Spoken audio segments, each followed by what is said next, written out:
Hello there, ladies and gentlemen. This is your friendly neighborhood Oxhorn, and here I am in the Sunshine Tidings Co-op to talk a little bit about the junk mortar and some of the programming variables associated with it. So, as we all know, the junk mortar came with Contraptions Workshop DLC, and it just shoots stuff out of itself. That's what it does.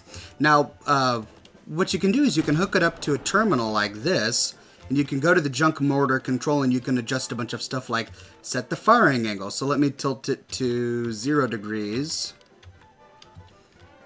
And you can see that it starts to adjust itself. Now you can also do it manually. Walk up to it, click activate, and it moves itself. But that's not the direction we want it right now. So let's set it back to the direction that it was at earlier. Alright, so now we've got a 45-degree firing angle, but now let's take a look at the other variable.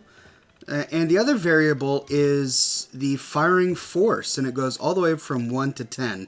Now, if you saw my first video on the junk mortar, you remember that I went all the way to 10, and I got a warning saying that this exceeds the manufacturer settings. But here in the Sunshine Tidings Co-op, I don't get such a warning.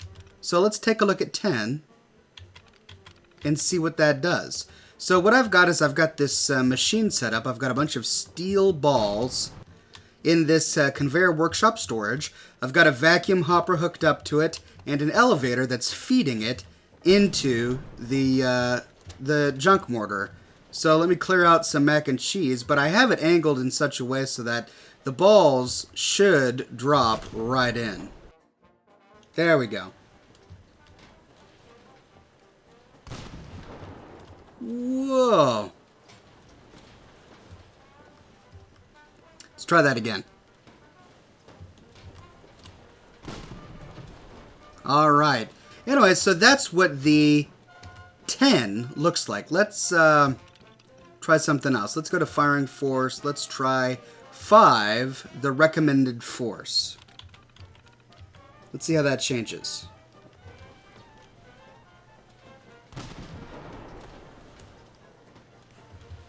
Let's see what a 1 looks like.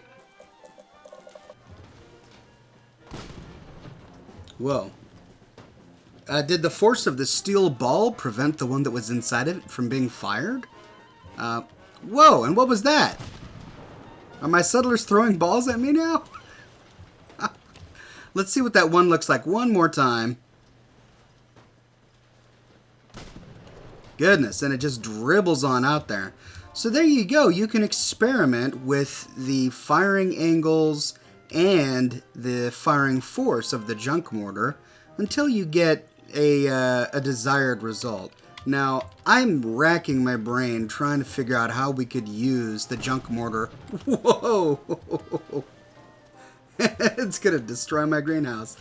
I'm racking my brain trying to figure out how we could use the junk mortar in any practical machine, and the reason it's frustrating is because the objects are completely unpredictable. So I've got a bunch of steel balls in here, and watch, they scatter out like a shotgun shot, right? Some of them all go all the way to the greenhouse, and some of them just roll around over here. So since it's unpredictable, even when you can control something as fine as the force, if it's unpredictable, you can't work it into a working machine. So this really only works, as far as I can see, as the end result of a machine. You've got this elaborate Rube Goldberg machine setup that's feeding something into the junk hopper, and then it explodes, and that's about it. So that's about as far as I can see this being useful. Now the hopper is interesting. It also can be programmed by the terminal, and I'll show you what the different variables do. So this is the default state of it, and let's go to the terminal. And let's take a look at the hopper control and set the output force.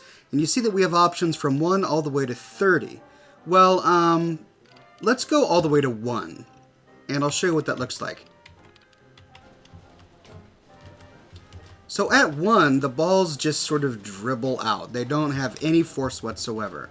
But when you switch to 30, you get a warning that says output force exceeds recommended safety parameters. But it still works. Look at that difference. Now, it's not huge. You know, I'd kind of hoped that it would just shoot things across the landscape if it was set all the way to 30, and it doesn't. But it does rocket them quite a bit faster than the 1. So it is noticeable, and this will be useful for if you're trying to create a machine and you're trying to get the hopper. You can only place it in a certain spot, and you're trying to get the hopper to deliver items to a specific location to go on a track again.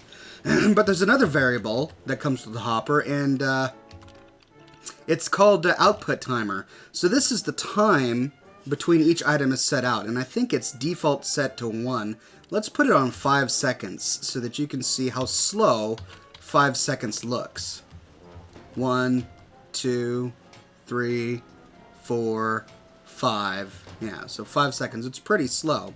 But it can go all the way to 0.5.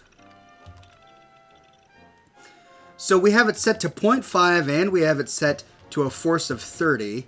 So that should really start to rocket them. There we go.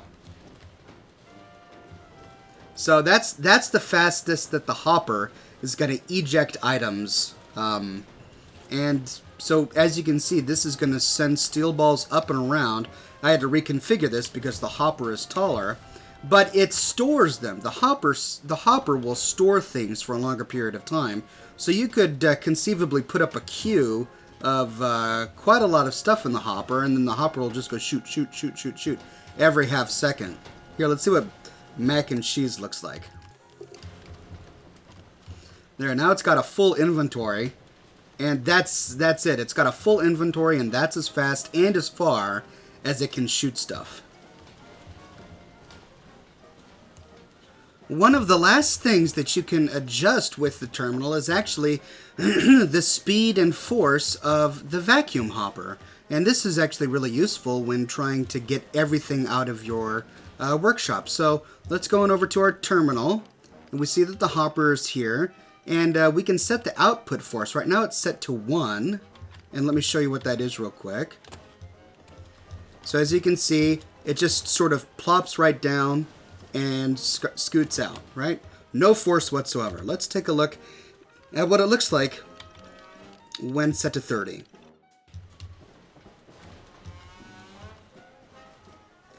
Nothing. Nothing really changes when we change the output force. Well, we are noticing that some of them are getting knocked down. I wonder if the output force could have anything to do with that. Let's try changing one more thing. The output timer. So let's put it to 5 seconds. See what that looks like. And that really slows stuff down. Wow. Wow. Okay, wow. Yeah, that took forever. Alright. So what was it set on before? I guess that must have been 0.5. Let's set output timer to 0.5. It says jamming may result, but let's see how fast we can get this to go out. Alright, so it looks like it was at 0.5 before. So you can adjust the rate and speed by which the different machines produce stuff. Now I'm actually curious because we changed the force and there was no perceivable difference. So let's try it with something else. So let's take out the Blamco mac and cheese and let's put in our steel balls. I have a hunch that the shape of the item might have something to do with it.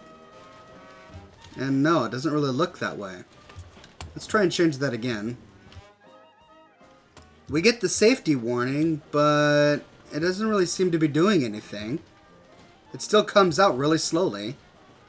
See, what you would expect is you would expect it to kind of shoot out a little bit and then land on the conveyor. Let's try reducing it and see what happens. No perceivable difference, ladies and gentlemen. If there's much of a difference, it's extremely slight. But you know what? That's okay. I would imagine that we would want the force for this particular hopper to be really low anyway, because the point of the hopper is to get it onto the conveyor belt, to send it around the facility, and we don't really want anything messing that up, like a huge, explosion coming out the hopper. So that's probably okay, but the timer certainly does work. If you set it to 5 seconds or longer, there's a long wait before anything comes out. So there you go. I just wanted to show you those three things so that you can see the different variables that are available to you within the terminal when trying to program the various machines that you have access to in Contraptions Workshop. And of course, no junk mortar video would be complete without settlers. What was that? Those were some mad ninja skills. Alright, let's try this again.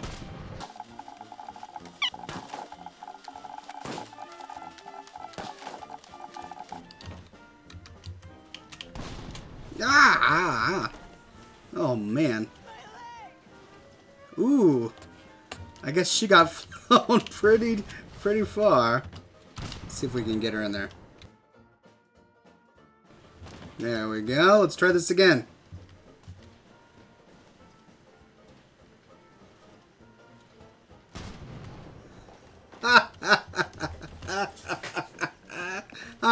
I'm sorry, settler.